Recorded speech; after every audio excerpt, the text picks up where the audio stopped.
kita kembali belajar pada tema 5, subtema 3, muatan pelajaran bahasa Indonesia. Menemukan makna kosakata serta melengkapi peta pikiran. Kosakata dapat dicari maknanya dalam Kamus Besar Bahasa Indonesia. Informasi yang sudah ditemukan dapat diringkas dengan menggunakan peta pikiran. Peta pikiran dapat disajikan dengan cara yang kreatif dan menarik. Ayo simaklah teks berikut. Ancaman terbesar bagi ekosistem laut. Kekayaan hayati laut Indonesia mengalami ancaman dalam beberapa dekade terakhir. Ancaman terbesar dari manusia. Menurut Lembaga Ilmu Pengetahuan Indonesia atau LIPI, kerusakan terumbu karang di Indonesia telah mencapai 70%. Penyebab utama kerusakan ekosistem laut adalah eksploitasi laut secara besar-besaran tanpa memedulikan lingkungan. Hal tersebut menyebabkan penurunan kualitas dan kesuburan perairan, sehingga memengaruhi pertambahan jumlah ikan. Selain itu, terumbu karang juga mengalami bleaching atau pemutihan karang karena lepasnya alga yang hidup bersimbiosis dengan karang. Untuk mengurangi kerusakan laut, Kementerian Kelautan dan Perikanan kini terus mengembangkan kawasan konservasi. Untuk mengoptimalkan upaya konservasi ini, pemerintah menerapkan rencana baru, yaitu konservasi yang tidak hanya melindungi lingkungan, tetapi juga memberi kesejahteraan kepada masyarakat. Sekarang, kita akan mencari beberapa kosakata sulit dari teks tersebut. Kamu bisa mencari makna dari kosakata itu dengan menggunakan Kamus Besar Bahasa Indonesia. Simaklah kosakata berikut beserta maknanya. Dekade artinya adalah masa 10 tahun. Eksploitasi artinya pemanfaatan untuk keuntungan sendiri. Ayo carilah makna dari kosakata berikut. Ekosistem laut, kekayaan hayati, terumbu karang, lingkungan, dan konservasi. Contoh membuat peta pikiran berdasarkan teks. Ayo perhatikan peta pikiran berikut. Kamu bisa membuat sebuah peta pikiran seperti contoh pada gambar. Ancaman terbesar ekosistem laut. Informasi pertama, ancaman terbesar bagi ekosistem laut adalah manusia. Informasi yang kedua, penyebab utama kerusakan ekosistem laut di Indonesia yaitu eksploitasi laut secara besar-besaran. Ayo carilah informasi ketiga dan informasi keempat terhadap ancaman terbesar ekosistem laut. Membuat pertanyaan teks non-fiksi. Perhatikan contoh penggunaan kata tanya berikut. Kata tanya apa? Contoh kalimatnya. Apa yang dimaksud dengan ekosistem?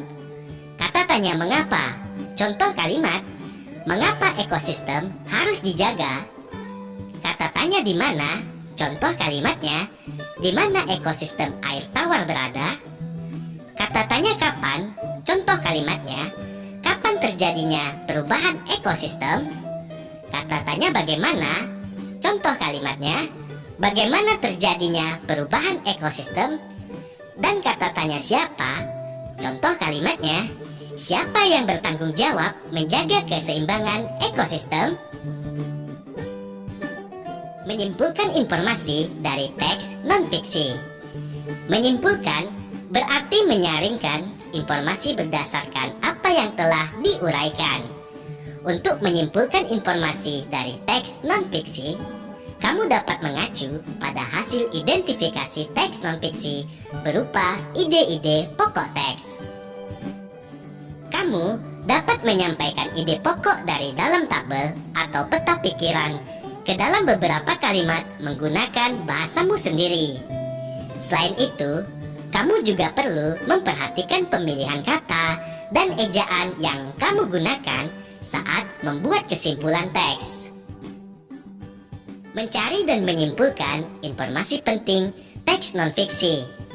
Salah satu contoh teks non-fiksi adalah artikel.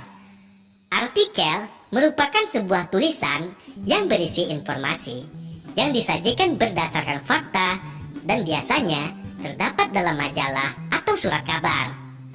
Pada pembelajaran sebelumnya, kamu telah belajar cara menyimpulkan informasi dari teks non-fiksi.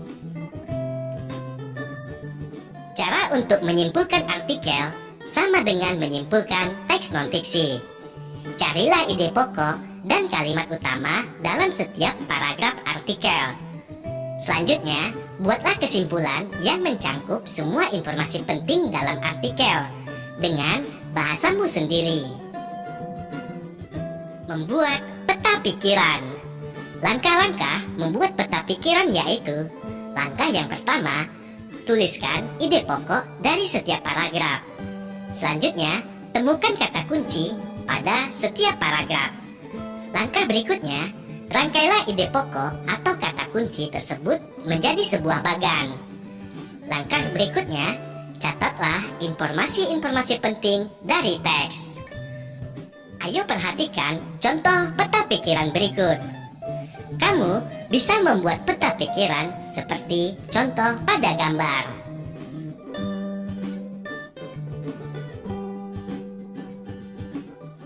Menyajikan ide pokok, informasi penting, dan kesimpulan teks non-fiksi. Untuk menentukan ide pokok dan informasi penting teks non-fiksi, kamu perlu membaca dengan saksama. Lalu, mencatat kata-kata kunci yang terdapat dalam setiap paragraf. Setelah itu, menjawab pertanyaan-pertanyaan yang diberikan. Untuk membuat kesimpulan, kamu dapat mengacu pada hasil identifikasi teks berupa ide-ide pokok dan kalimat utama dari setiap paragraf teks. Kamu dapat merangkai kesimpulan yang mencangkup semua informasi tersebut menggunakan bahasamu sendiri. Contoh menyajikan ide pokok, informasi penting, dan kesimpulan teks non-fiksi. Ayo simaklah teks bacaan berikut. Manusia memanfaatkan alam untuk memenuhi kebutuhan hidupnya. Kegiatan pemanfaatan tersebut memiliki pengaruh besar terhadap perubahan ekosistem. Kegiatan-kegiatan pemanfaatan yang berpengaruh terhadap perubahan alam antara lain menebang pohon secara liar, membakar hutan, menggunakan pupuk kimia dan pembasmi hama secara berlebihan, serta menangkap ikan menggunakan pukat harimau dan bahan peledak. Kegiatan-kegiatan tersebut memiliki dampak buruk terhadap lingkungan. Berdasarkan teks bacaan tersebut, maka ide pokok paragraf tersebut yaitu manusia memanfaatkan alam untuk memenuhi kebutuhan hidupnya. Informasi penting pada paragraf tersebut yaitu kegiatan-kegiatan pemanfaatan tersebut berpengaruh terhadap perubahan alam. Kesimpulan dari paragraf tersebut, manusia memanfaatkan alam untuk memenuhi kebutuhan hidupnya. Kegiatan-kegiatan pemanfaatan manusia berpengaruh terhadap perubahan alam dan ekosistem.